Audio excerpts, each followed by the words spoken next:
The residents of Baltimore were shocked to know that they were not safe in their homes. The members of the gun track task force were engaging in dishonest business practices, including fraud, extortion, and robbery.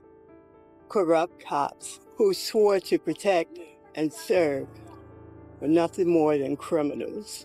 Their secrets were revealed in 2017, and since then, the Baltimore story was covered by the media extensively.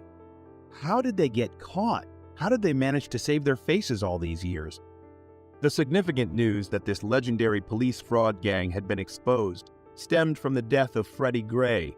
Given that Freddie died unexpectedly while in police custody, the Baltimore police station was under investigation. To find out how Freddie died and what caused it, an investigation was carried out. According to the inquiry report, 6 Baltimore police officers were involved in the arrest of Freddie Gray. He was caught selling drugs when he was detained. He was dragged to the police van, where they locked the door. But the fact that they disregarded safety precautions and endangered Freddie's life is what went wrong. The policeman in the van was playing with him like he was a toy. He was treated inhumanely and subjected to terrible torture. He was prohibited from using a seatbelt, and his wrists and feet were bound. He was not permitted to have any type of basic safety equipment. His spinal cord and neck were seriously hurt. He was unable to withstand the torture and passed away a week later as a result. There was something strange about the police officers. Therefore, the Department of Justice decided to look into it further. Rod Rosenstein of the DEA decided to investigate and expose this terrible tale. These 6 officers were accused of manslaughter for having little compassion for Freddie, knowing that the police force they had blindly trusted could do something terrible, shocked the public. This top-notch police unit was comprised of Thomas Allers, Momadou Gondo, Jamel Rayam, Evodio Hendricks, Maurice Ward, Marcus Taylor, Daniel Herschel, and Wayne Jenkins. Everyone paid attention to Wayne since he was the leader. Wayne Jenkins was the worst law enforcement official there has ever been. The GTF was run by him, and he was in charge. You can refer to him as the mastermind. The Gun Track Task Force was uncovered in 2017 by a unit member who confessed to his crimes on a video that the DEA heard. Gondo was in touch with the narcotics gang. The investigators' discovery of the crucial clue that caused them to begin to question the police officers marked this moment as the pivotal one. Gondo's confessions were all recorded by the DEA. He disclosed his involvement in drug sales and use. The DA was surprised when he subsequently detailed other crimes in which he had participated. These police officers have committed a seemingly endless number of crimes. They had a good plan that they followed exactly every day without fail. The drug dealers were their major focus. They would target and torture these individuals. All the narcotics would be removed and sold again. They made more money from this than they could have as a police officer. They go looking for drug dealers to extort drugs and cash from every day. They lack any emotional attributes that a person should have, along with any sense of professional responsibility for the work they conduct as police officers. The only thing they cared about was gathering more drugs to sell. They will make a significant amount of money from this. They did not shoot other individuals with the illegal guns they carry, but instead unintentionally planted explosives on them. They could then detain anyone in possession of an unauthorized firearm. These officers were brought before the court to make confessions after being apprehended. Hearing about all the crimes these officers committed in a short amount of time startled the jury. Wayne once observed some men robbing a drugstore with the assistance of other officers. They valiantly put an end to the robbery, but they were not acting alone. They kept up the robbery and took drugs from that location. After plundering the business, they sold the drugs to additional drug dealers. Through that, they became very wealthy. A prominent drug dealer suspect's house was searched without warning after they stole his house keys. Then they went ahead and made off with $100,000 from there. They used to indiscriminately drive cars at high speeds in a crowd of people, exhibiting a cruel mentality. These policemen hunt people who flee for their life before arresting them. By carrying out such awful deeds, they feel strong and joyful. They fitted illegal tracking devices in the cars of narcotics dealers to follow them. The police officers would be able to find out where and when these drug sellers will be using this equipment. The cops from the GATF either raid their residences or steal their drugs and cash. They committed all of these acts over the last 3 years without anyone even suspecting them. They discriminated against and held a negative attitude towards black people. Throughout this brief time, they stole somewhere around $300,000. They stole 7 pounds of cocaine during these 3 years. From the narcotics sellers, they also took 43 pounds of marijuana. In addition to this, they converted the proceeds from the sale of pricey, one-of-a-kind jewels into cash.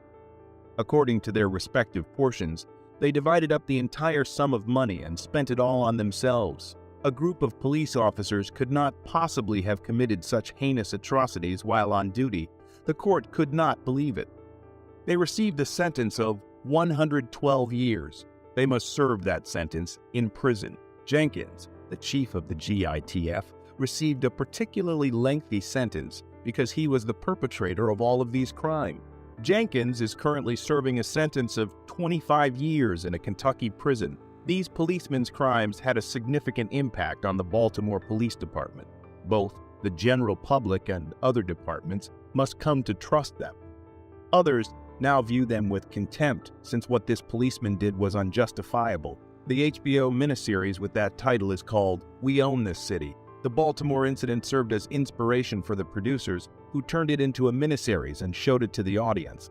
Even among female police officers, there are nasty ones. Let's witness the account of a female police officer who was deceived by love and wealth. A female police officer named Antoinette Frank and her boyfriend Rogers Lacaze committed a terrible crime together. The horrifying murder occurred on March 4, 1995, stunning the residents of New Orleans. Together with her family, Chauveau managed her restaurant. They made a substantial fortune through their family business, Kim Ainge, to watch after their business. They had enlisted Ronald Williams as a part-time security guard.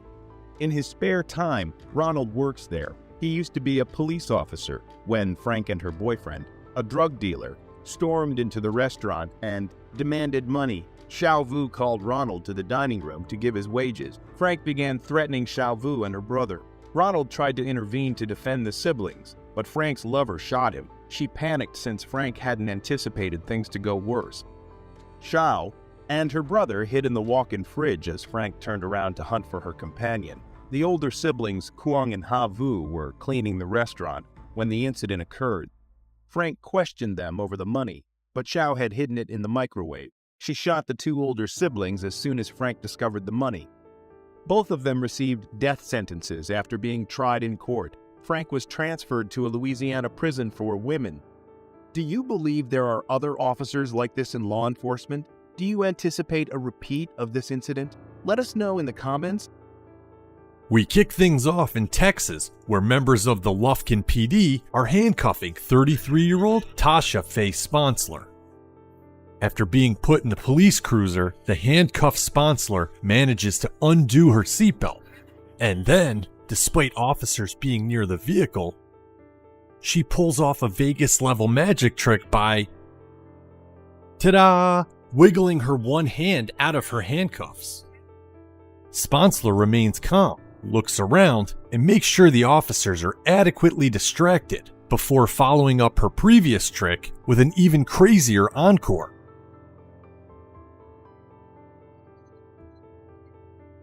God dang! Hey! God.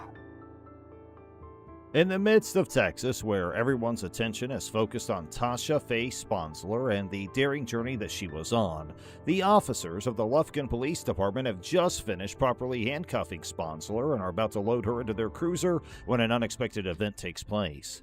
Sponsler first removes her seatbelt, which displays a remarkable level of dexterity, and then she removes her hand from the handcuffs. She makes sure to check around carefully to make sure the police are sufficiently distracted, yet despite this, she has nerves of steel. Then Sponsler plans an encore that is utterly mind-boggling to everyone and would be well at home in Las Vegas. This promises to be an exhilarating journey into a world of bold pranks and unexpected turns, and Tasha Faye Sponsler is set to star as the lead character in this episode. Help!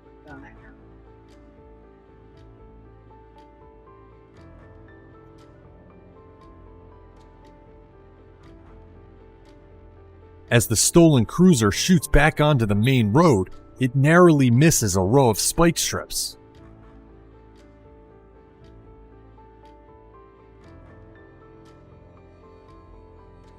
But eventually, the chase comes to a dramatic end.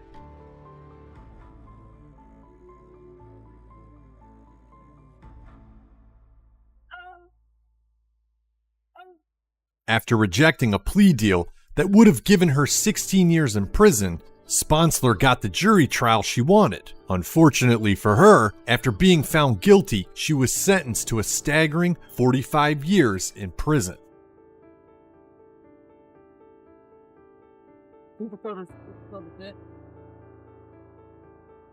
As the stolen cruiser drove back to the main road and narrowly skirted a series of spike strips, the officers who were after it launched into a frenzy of pursuit. The amount of stress that was being endured became increasingly severe with each passing second. The desperate circumstances that the fugitive was in caused her to make a choice that would have severe repercussions. Sponsler was offered a plea bargain that would have reduced the maximum term she faced to 16 years, but she chose to take her chances in a jury trial instead. Her run of good luck had finally come to an end. The judge came to the conclusion that she was responsible for the crime and then stunned everyone in the courtroom by imposing a sentence of 45 years in jail on her.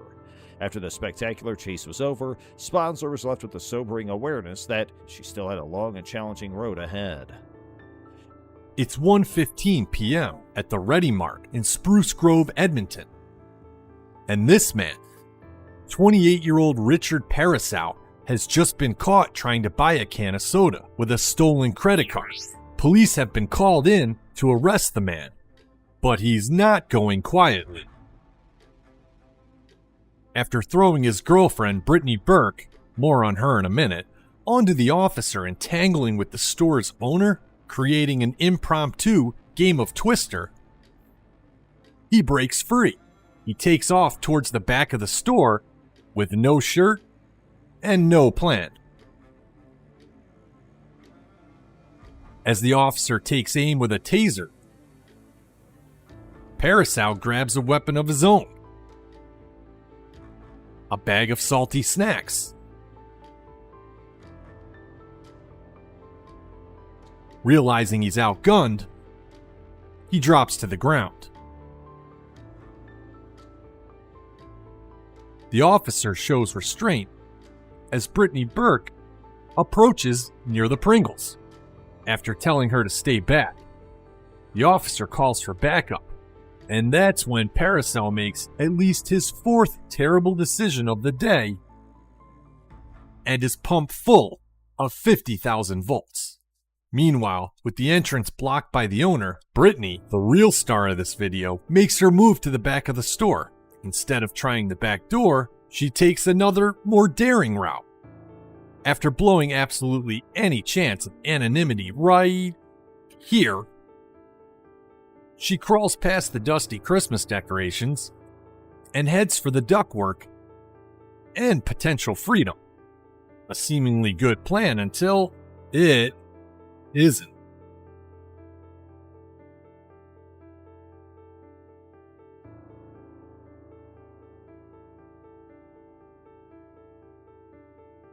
After using aisle 5 to break her fall, Burke miraculously walks away and finally decides to surrender.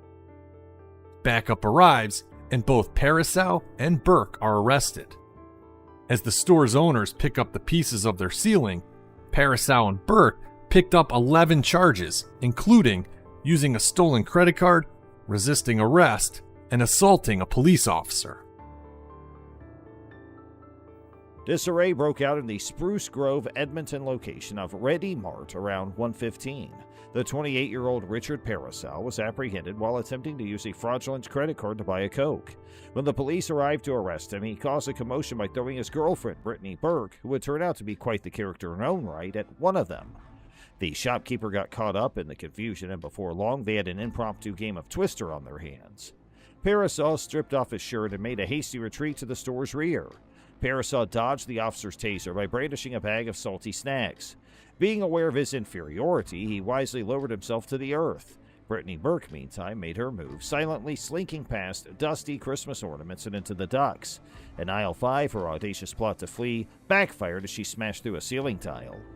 When reinforcements arrived, Parasol and Burke were arrested and the store's owners were left to pick up the pieces. Parasol was hit with a whopping 11 offenses, including theft, assault, and resisting arrest. Taking a more straightforward approach is the alleged suspect caught on camera in this next video released by the NYPD. As she approaches the cashier at this Burger King in the Grand Concourse section of the Bronx, there seems to be nothing out of the ordinary about this customer until she dives across the counter and takes a stab at the open cash register, swiping $250. Going above and beyond the call of duty, additional staff step in.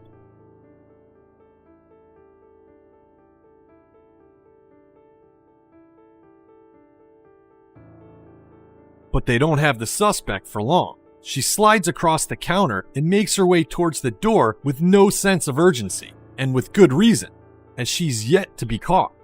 But for the staff of this Burger King, they get a moral victory for making sure the suspect walked out both hungry and empty-handed.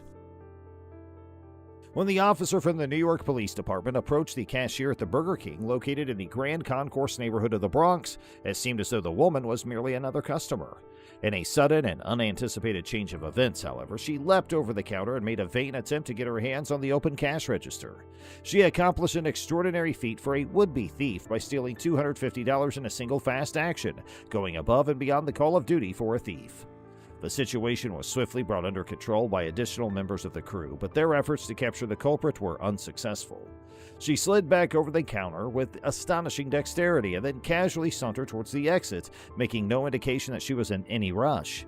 It was probably a little success for the personnel at Burger King when they made sure the suspect left the restaurant hungry and without any of his belongings.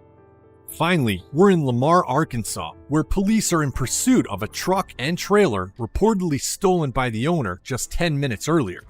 An even bigger problem, the vehicle's owner says there's several loaded guns inside the truck. With little progress being made 10 miles into the chase, a police unit is stationed near an on-ramp, about to deploy a spike strip,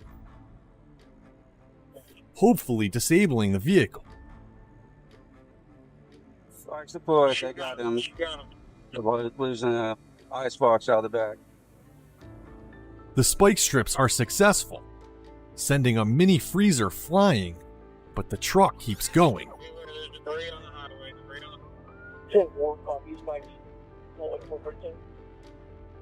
Looks like we got a front driver's side tire. 68 miles an hour. Westbound. Then, 2 miles further down the highway, He's on the rim. He's about to come to a stop here soon. Just before that Franklin. We're pulling over on the shoulder just before Franklin County. before the officer can get his car in park, the truck door swings open. It's the moment of truth for this pursuing officer. As the driver exits, they could be concealing a weapon, or not concealing anything at all. Get on the ground! Get on the ground! The driver who just led police on a dangerous high-speed chase is, in fact, a woman wearing nothing but a pair of sunglasses and who knows what on her head. Get on the ground! Get on the ground! Get on the ground! Police tackle the woman and place her under arrest. The suspect, later identified as 48-year-old Deidre Lewis, was charged with aggravated assault, theft, reckless driving, and fleeing. Whew.